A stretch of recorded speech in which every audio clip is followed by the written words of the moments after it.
Hello, my name is Desiree Escobar, and my presentation is about juvenile idiopathic arthritis.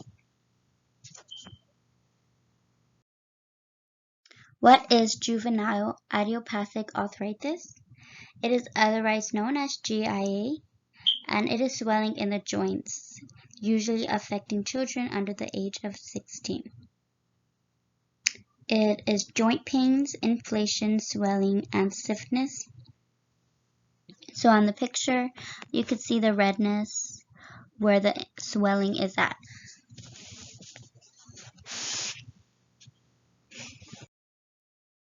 Some characteristics is clumsiness.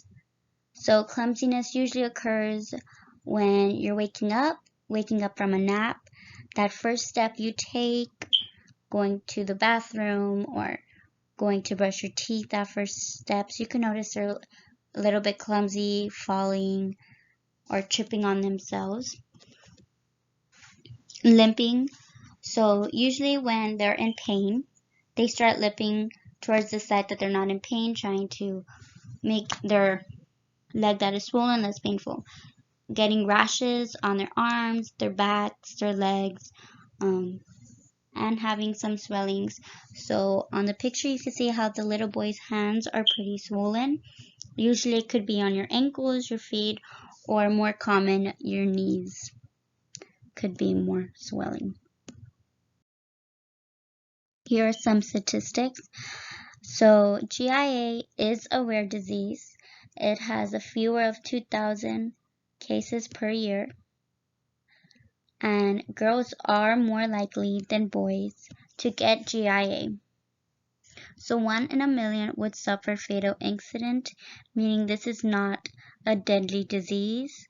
It is not curable, but there is treatments for your pain. And it is more common in 5-year-olds, although to be considered under GIA, it would be 16 and younger, but the more common age range is 5 and younger. So on the side, you can see that there are a different variety of GIAs and the percentage of what is more likely to get than the other. So 16 would be the higher percentage, and then 1 would be the lower percentage of getting that one. Here are some causes to get GIA. It could be either autoimmune condition, which means the body's defense system mistakes its own cells as foreign bodies and attacks them, causing joint inflammation. Or it could be hereditary. Your aunts, dad, mom, anyone in your family could have it, causing for that person to have it. Or it could even be environmental. So there could be something around you, either viruses where you're living or where you're usually at, something in the air causing the child to have GIA.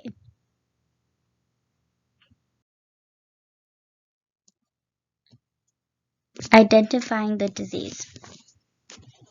So how to know you have it, or to be concerned to go get checked up if your child has it. If they're in pain for more than a week, if their knees have pain and it's not growing pains, it's more severe. They have fever during that week, some eye problems, if you notice that their eyes are swollen. If they have stiffness more than a week, whether when they're walking their knees get stiff, or when riding their arm starts to get stiff more than a week. Eye problems, if they're left alone, they can result in glaucoma or even blindness. So if it has any of these, you should go to the doctor to see, but often it would be need testing to confirm if it is GIA. But these are just more of the common reasons. Some classroom accommodations you can make for a student with GIA is encouraging students when you're doing any group activities or any physical activities. They could be your timekeeper, the speaker in the group, or help you assign the groups. You could have exercise as a whole just so they won't be left out. Whether it be like, oh, stretch your hands, stretch your toes. They could even have a note taker. So assign someone to take their notes, or you could even go out of your way of printing your own notes for them. That way they have all the correct information. They could even have someone to write down their homework if you assign homework. And when doing tests, they could do a one-on-one test where they would tell you the answer rather than just writing it down.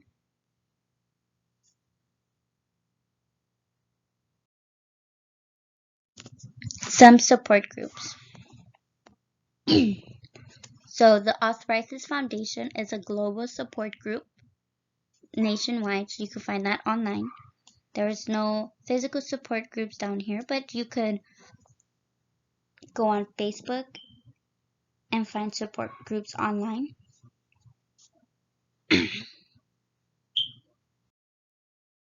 Some self-care remedies that you could do at home is change your diet, giving your child more healthy diet, whether it could be eating an apple as a snack, drinking more water, having more exercise, whether it could be even just kicking a ball for a little bit around the house, having warm baths. When their joints are feeling too much, they could take a warm bath or apply a warm cloth on them, causing the swelling down, or even ice packs will cause the swelling to go down as well. What does it affect? So the common one is knees, so they usually go towards the bigger joints, which would be your knees.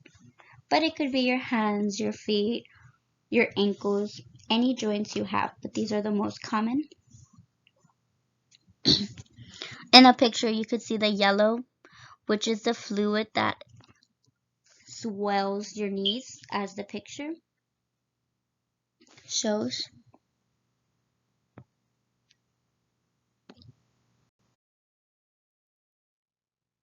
And how long? How long can a child have it? So there is no pinpoint on how long a child could have GIA. It just depends. So some live with it and others outgrow their disease as if it was growing pains. Others have it for 10 weeks to 6 months.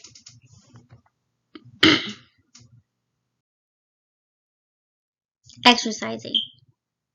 So to go more in depth in exercises, there is stretching.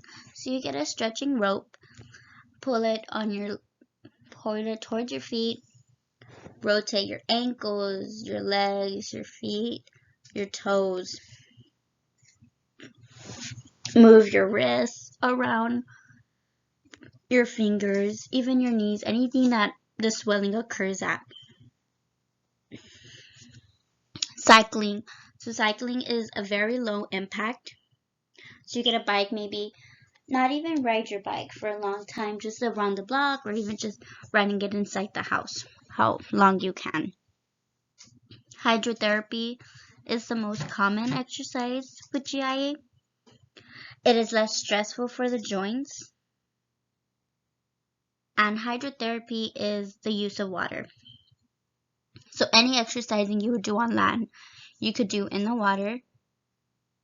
For example, swimming. So swimming would help all your joints, your arms, your shoulders, your knees when swimming in water, making it easier for your joints to relax. It would even work better if the water is warm. You could even just do it in your tub if you want to just lay in your tub with warm water and stretch your ankles a bit. Fold your knees, put your wrists in there and move them around. These are just some exercises you can do.